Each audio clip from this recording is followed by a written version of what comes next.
Mamata for PM की बात कहां से चल पड़ी? इंडिया ब्लॉक के नेता के तौर पर राहुल गांधी के नाम पर कहानी फिर से उलझ गई है क्या? एआई समिट में यूथ कांग्रेस का प्रदर्शन क्यों विपक्ष में कांग्रेस के अलग थलग पड़ने की कहानी भी कहता है? उस तरह का प्रदर्शन नहीं करना चाहिए था जिससे फॉरेन डेलीगेट्स और फॉरेन कंट्री के सामने हमारी आपके देश का अपमान होता है। कॉमनवेल्थ गेम्स में भाजपा ने आंदोलन किया था, अन्ना के आंदोलन के माध्यम से हमें भी बहलाया गया था और दुनिया भर में बदनामी की गई थी कि भारत एक भ्रष्ट देश है, तब भाजपा ने ऐसे किया था।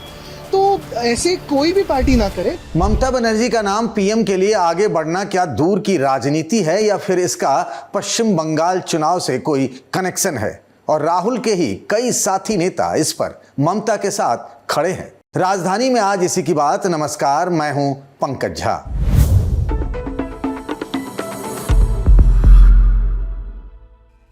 प्रधानमंत्री नरेंद्र मोदी ने पश्चिम बंगाल के लोगों के नाम एक चिट्ठी लिखी है जिसमें 2026 में बीजेपी को प्रदेश में जिताने की एक भावुक अपील की है। कहा देश कहां से कहां पहुंच गया और बंगाल आज भी वहीं खड़ा है। बीजेपी को लगता है कि ममता को वे चौथी बार नहीं जीतने देंगे, पर ममता के लिए उनके शुभचिंतक जरूर अभी से ही माहौल बनाने लगे हैं। माहौल लोगों के सामने ये कि बंगाल के विधानसभा चुनाव में इस बार आप सीएम नहीं बल्कि पीएम चुन रहे हैं। जाने माने लेखक संजय बारू ने एक अंग्रेजी अखबार में पिछले दिनों लेख लिखा। बारू पूर्व प्रधानमंत्री मनमोहन सिंह के पहले कार्यकाल में उनके मीडिया सलाहकार भी रहे। उनकी मशहूर किताब द एक्सीडेंटल प्राइम मिनिस्टर चर्चा में रही थी, जिस पर फिल्म भी बनी। अपने लेख में बारू ने अगले लोकसभा चुनाव के लिए ममता बनर्जी को प्रधानमंत्री का चेहरा बनाने की वकालत की। उनकी इस बात को तृणमूल कांग्रेस की राज्यसभा सांसद सागरिका घोष ने भी आगे बढ़ाया है। टीएमसी नेताओं के अलावा डीएमके और उद्धव ठाकरे की अगुवाई वाले शिवसेना की तरफ से भी इसी तरह की कुछ बातें कही जा रही हैं। अखिलेश और ममता के रिश्ते तो जग जाहिर हैं। बीते लोकसभा चुनाव में अखिलेश यादव ने टीएमसी के लिए यूपी में एक सीट भी छोड़ी थी। अखिलेश ने पिछले दिनों कोलकाता जाकर कह दिया कि बीजेपी से सिर्फ ममता लड़ सकती है। इसका मतलब क्या निकाला जाए? उधर इंडिया गठबंधन को लीड कौन करे, राहुल या कोई और? इस पर भी माथापच्ची शुरू हो गई है, या फिर यूं कह ले कि राजनीति तेज हो गई है। मणिशंकर अय्यर ने कह दिया कि स्टालिन विपक्ष को एकजुट रखने के लिए सबसे अच्छे नेता हैं। हालांकि अब स्टालिन खुद कह रहे हैं कि उनको अपने कद का अंदाजा है। उधर उद्धव ठाकरे की शिवसेना कह ही रही है कि राहुल को इंडिया गठबंधन के नेतृत्व पर विचार करना चाहिए। उन्होंने अपने मुखपत्र सामना में एक लेख इस हवाले से लिखा है, ये कहते हुए कि नेतृत्व को लेकर उठ रहे सवालों से कंफ्यूजन होता है। परंपरा तो यही कहती है कि गठबंधन की सबसे बड़ी पार्टी का नेता ही उसका नेतृत्व करता है। इस हिसाब से राहुल की दावेदारी मजबूत है, लेकिन कभी ममता तो कभी स्टालिन तो कभी शरद पवार का नाम उछालकर राहुल की दावेदारी पर सवाल खड़े किए जाते रहे हैं। ऊपर से ममता का नाम पीएम पद के लिए आगे कर कहानी और भी दिलचस्प की जा रही है। ममता के पक्ष में कुछ खास चीजें हैं। सबसे पहले बात कर लेते हैं महिला फैक्टर की। ममता दिल्ली की मुख्यमंत्री रेखा गुप्ता के अलावा इकलौती महिला नेता हैं जो सीएम हैं। ऊपर से वो एक छोटे से दल से आती हैं। किसी राजनीतिक परिवार के वारिस या फिर संरक्षक की मदद से आगे बढ़ने के बजाय जन नेता के तौर पर अपनी छवि खुद गढ़ी है। दूसरी, उनकी स्ट्रीट फाइटर वाली इमेज, जिसमें वे तांत की साड़ी और हवाई चप्पल में बीजेपी या अपने विरोधियों के खिलाफ सड़क पर निकल पड़ती है। पर ममता के लिए राह इतनी भी आसान नहीं है। ममता की पॉलिटिकल कैपिटल पश्चिम बंगाल तक ही सीमित है। 2021 के बाद गोवा, मेघालय और त्रिपुरा जैसे छोटे राज्यों में उनकी कोशिशों को वो ट्रैक्शन नहीं मिला जिसकी उन्हें उम्मीद थी।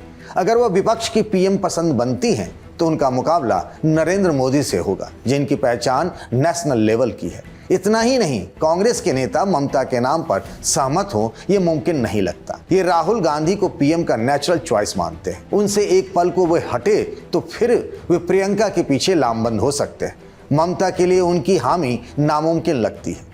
कांग्रेस विपक्ष की तरफ से जिसके सबसे अधिक सांसद हैं, सबसे बड़ी विपक्षी पार्टी है, वो किसी और को ये पद क्यों देगी? तो फिर ममता फॉर पीएम क्यों किया जा रहा है? तो कुछ जानकारों का कहना है कि अचानक बंगाल में चुनाव से ठीक पहले ममता को अलायंस के पीएम कैंडिडेट के तौर पर प्रोजेक्ट कर बंगाल के विधानसभा चुनाव में वोट हासिल करने की टीएमसी की एक रणनीति हो सकती है। वैसे भी ममता की ग्रामीण इलाकों में गरीब तबके, महिलाओं और माइनॉरिटी के बीच मजबूत पकड़ है। उनके social welfare schemes, booth level management, Bengali अस्मिता का राजनीतिक तौर पर खासकर बंगाल की राजनीति में कोई तोड़ नहीं है। लेकिन 15 साल की एंटी इनकम्बेंसी को दूर करने के लिए ये चीजें नाकाफी हो सकती हैं। ऐसे में ममता फॉर सीएम नहीं, ममता फॉर पीएम का नारा गढ़ बढ़त लेने की कोशिश हो सकती है। आपको क्या लगता है, ये रणनीति काम की है? बंगाल में इस नारे के तहत कि ममता फॉर पीएम, उनकी राह आसान हो जाएगी? बताइएगा जरूर। अब बंगाल से हम बात कर लेते हैं बिहार की। ओवैसी का तोड़ ढूंढ लिया है तेजस्वी यादव ने।